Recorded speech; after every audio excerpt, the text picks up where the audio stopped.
Welcome students, 12th Standard English, Unit 2, Poem, Our Casuarina Tree, written by Toru Dutt. Toru Dutt was a Bengali poet from the Indian subcontinent who was the first women writer in the history of Indo-Anglican literature. She is often considered the first Indian poetess to write verses in French and in English. She is often referred as Keats of Indo-English literature. Our Casuarina Tree is an autobiographical poem. The poem underlines the importance of memories in human life. The tree brings to her mind the memories of time when she used to play under it with her brother and sister. As Toru had lost her siblings, she has put her memories and emotionally expresses her feelings in this poem. Now we are going to see the poem, then we'll see the stanza wise meaning. Our Casuarina Tree, written by Toru Dutt. Like a huge python winding round and round, the rugged trunk, indented deep with scars, up to its very summit near the stars, a creeper climbs, in whose embrace, bound, no other tree could live. But gallantly the giant wears the scarf, and flowers are hung in crimson clusters all the boughs among, whereon all day are gathered bird and bee. And oft at nights the garden overflows with one sweet song that seems to have no close, sung darkling from our tree while men repose. When first my casement is wide open thrown, at dawn my eyes delighted on it rest. Sometimes, and most in winter, on its crest, a grey baboon sits statue-like alone, watching the sunrise, while on lower boughs his puny offspring leap about and play. And far and near, kokilas hail the day, and to their pastures wend our sleepy cows. And in the shadow, on the broad tank cast, by that hard tree, so beautiful and vast, the water lilies spring like snow enmassed. But not because of its magnificence, dear is the casuarina to my soul. Beneath it we have played, though years may roll. Oh, sweet companions, loved with love intense, for your sakes shall the tree be ever dear. Blent with your images, it shall arise in memory till the hot tears blind my eyes. What is the dirge like a murmur that I hear? Like the sea breaking on the shingle breach? It is the tree's lament, an airy speech, that happily to the unknown land may reach. Unknown, yet well known to the eye of faith. Ha! I have heard that wail far, far away, in distant lands by many a sheltered bay, when slumbered in his cave the water wraith, and the waves gently kissed the classic shore of France or Italy beneath the moon, when earth lay tranced in a dreamless swoon. And every time the music rose before mine inner vision rose a form sublime. Thy form, O tree, as in my happy prime, I saw thee in my own loved native clime. Therefore I fain would consecrate a lay unto thy honour, tree, beloved of those who now in blessed sleep, for a repose dearer than life to me. Alas, were they? Mayst thou be numbered when my days are done, with deathless trees like those in Borrowdale, and whose awful branches lingered pale. Fear, trembling hope, and death, the skeleton, and time, the shadow, and thou, weak the verse, that would thy beauty fain, oh, fain rehearse. May love defend thee from oblivion's curse. In stanza 1, the poetess describes the tree. It is a tall, strong Casuarina tree. Its trunk has many deep marks. The top of the tree is very high. It looks as if it would touch the stars. A creeper climbs winding over the trunk of the tree. It looks like a big snake python. The creeper is wrapped tight around the tree.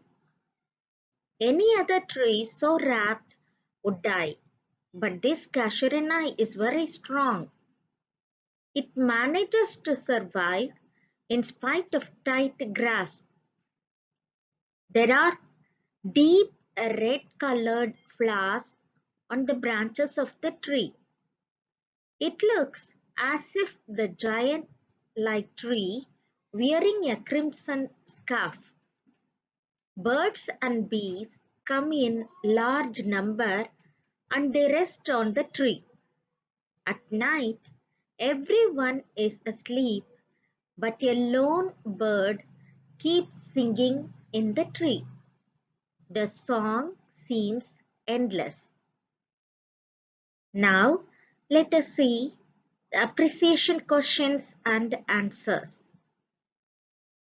Which tree is referred here? A casuarina tree is referred here.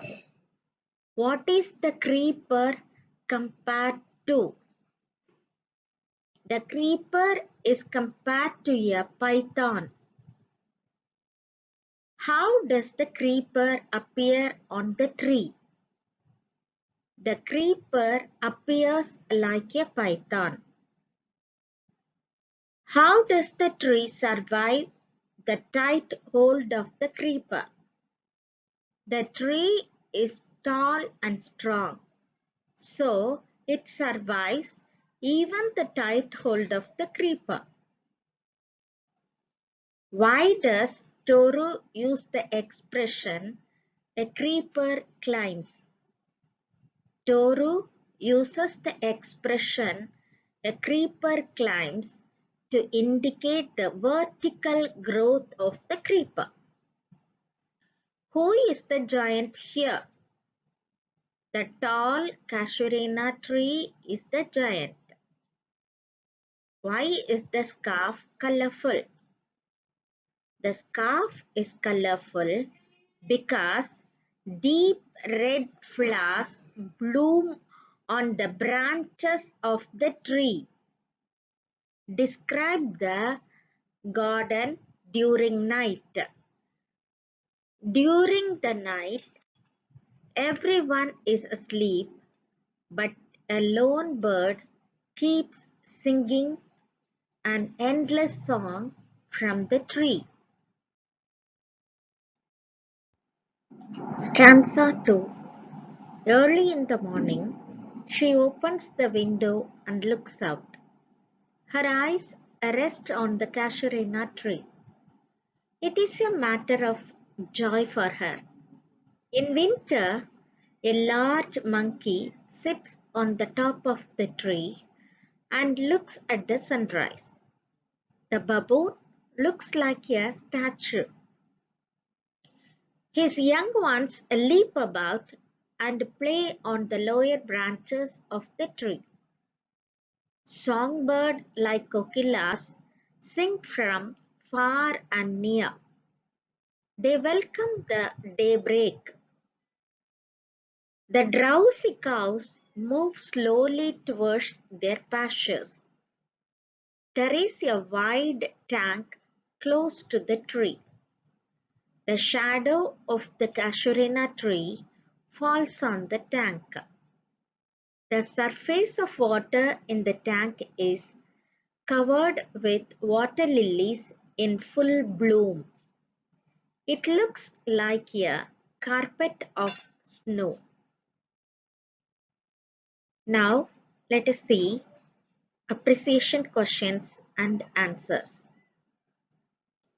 What part of the day is mentioned? Early morning is mentioned. How does the poet spend her winter? The poet spends her winter by seeing the grey baboon, the sunrise, the offspring's play, the sweet song of kokilas, the drowsy cow, and the water lilies. What is baboon? A baboon is a kind of large monkey. How does the grey baboon sit? The grey baboon sits like a statue. Whose offspring leap about and play? The monkey's offspring leap about and play. Name the bird that sings in the poet's garden. The kokilas sing in the poet's garden. What are kokilas? Kokilas are sweet singing bird. In stanza 3, the poetess expresses her sweet memories associated with the tree. She likes the Casuarina tree very much, not because it is huge, but it is dear to her soul. During her childhood, she has played under the tree with her siblings. They were her sweet companions. So, she keeps the tree close to her heart. Their figures are associated with the tree in her memory. When she thinks of them playing with her under the tree, she is moved to tears. The hot tears screen her eyes. She hears the morning sound that resembles the sea waves hitting against the rocks on the seashore. It is the lamentation of the grief-stricken Casuarina tree which reaches her when she is in a foreign country. Now let us see the appreciation questions and answers. Why is the Casuarina tree dear to the poet's heart? During her childhood, she has played under the tree with her siblings. They were her sweet companions. So, the Casuarina tree is dear to her heart. Whom does we refer to? We refers to the poetess and her siblings. What do you mean by dirge-like lament? Dirge-like lament means the moaning sound that comes like a lamentation. To what is tree's lament compared to? The tree's lament is compared to a dirge-like murmur which produces a ringing, rattling sound on a pebble-covered beach. In this stanza, she expresses how nature communicates with human beings. She strongly believes that nature communicates with human beings. The memory of the tree has deeply touched the poet's heart. One who has the eye of faith can see the unknown as well known. The tree's lament can be heard, though she may be in distant countries like France and Italy. When the sea waves hit the shore, they remind her of her siblings. At night, the earth is still under the moon. It seems to be under a spell without any dream. A gentle music arises in the air.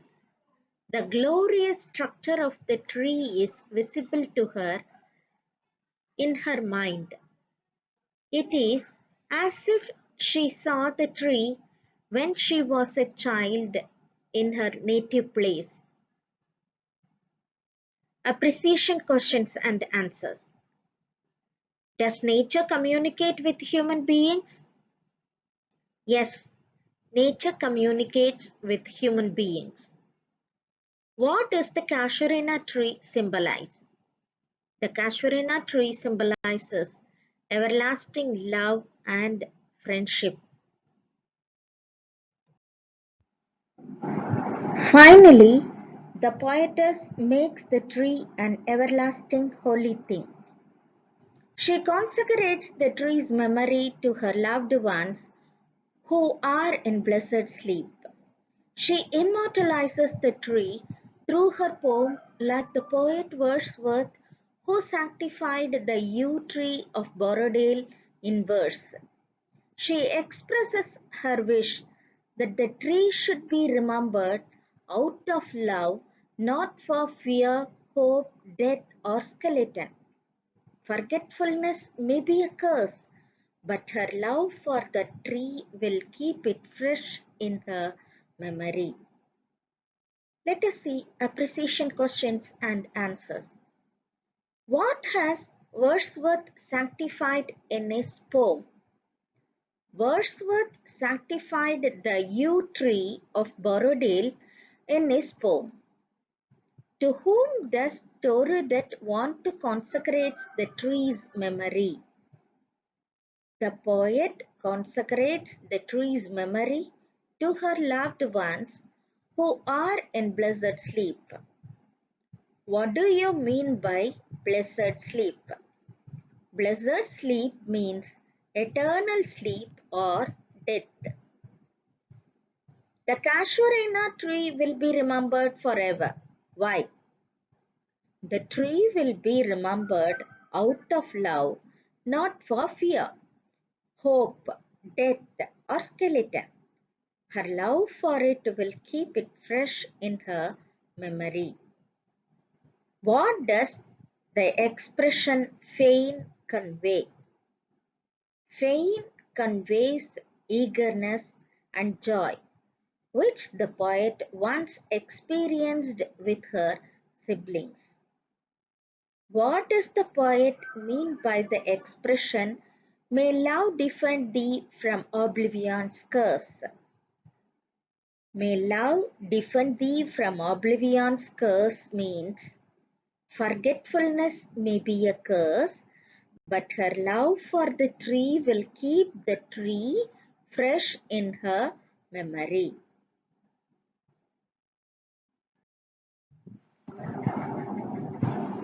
Now, let's see the summary of the poem, which we can use it for 5-mark paragraph question and 3-mark ARC. First, we should write the poem name A Casuarina Tree. Then you should write the poet's name, Torudat. Then explanation. The poetess describes a Casuarina tree. The tree is tall and strong with a huge creeper around it like a python. The crimson flowers of the tree look like a scarf. Birds and bees gather in its branches. A lone bird sings its sweet song from the tree. A grey baboon looking at sunrise looks like a statue. The Casuarina tree is close to the poet because it reminds her of her siblings with whom she played during her childhood. So, the poetess consecrates the tree's memory to her loved ones who are in blessed sleep. She immortalizes the tree through her poem like poet Wordsworth, who sanctified the yew tree of Borrowdale in verse. She expresses her wish that the tree should be remembered out of love, not for fear, hope, death, or skeleton. Forgetfulness may be a curse, but her love for the tree will keep it fresh in her memory. Comment.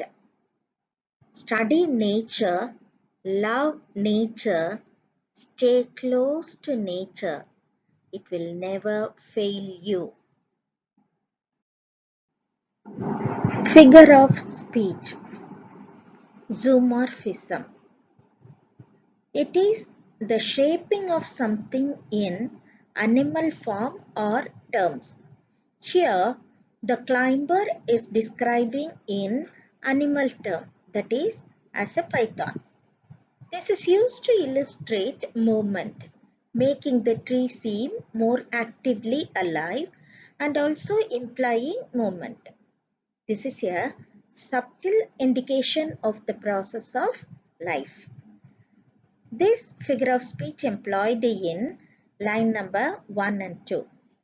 Like a huge python winding round and round, the rugged trunk indented deep with scars. Next one is simile. It is a comparison made between two objects of different kinds which have some resemblance or similarities. It is introduced by a word of comparison such as like, so, as so. This figure of speech employed in line number 1, like a huge python winding round and round. Line number 15, a grey baboon sits statue like alone. Line number 22, the water lilies spring like snow in mast. Line number 30, dirge like murmur. Line number 31, like the sea breaking on a shingle beach. Line number 43, as in my happy prime. Line number 50, like those in Borrowdale. Next one is metaphor. It is the figure of speech that makes an implicit, implied, or hidden comparison between two things that are unrelated but which share some common characteristics. This figure of speech employed in line number 6, the giant wears the scarf and flowers are hung. Line number 10, with one sweet song that seems to have no close. Line number 26, O sweet companions, loved with love intense. Line number 36, in distant lands by many a sheltered bay. Line number 38. And the waves gently kissed the classic shore. Line number 47. Who now in blessed sleep for I repose. Line number 50. With deathless trees like those in Borodale. Line number 52. Fear, trembling, hope, and death the skeleton. Line number 53. And time the shadow, and though weak the verse. Next one is personification. An inanimate object or abstraction is given human qualities or abilities. That is, giving human qualities to non-living things. This figure of speech employed in line number 6. The giant wears the scarf and flowers are hung. Line number 30. What is that dirt like a murmur that I hear? Line number 32. It is the tree's lament and airy speech. Line number 34. Unknown yet well known to the eye of faith. Line number 38. And the waves gently kissed the classic shore. Line number 40. When earth lay tranced in a dreamless swoon. Next one is alliteration. It is the repetition of the same consonant sound in successive or nearby words. Note that in alliteration, the sound and sense go together. We can find this figure of speech in I have given some examples. You can find more in our poem. Like a huge python winding round and round, R and R, up to its very summit near the stars, S and S.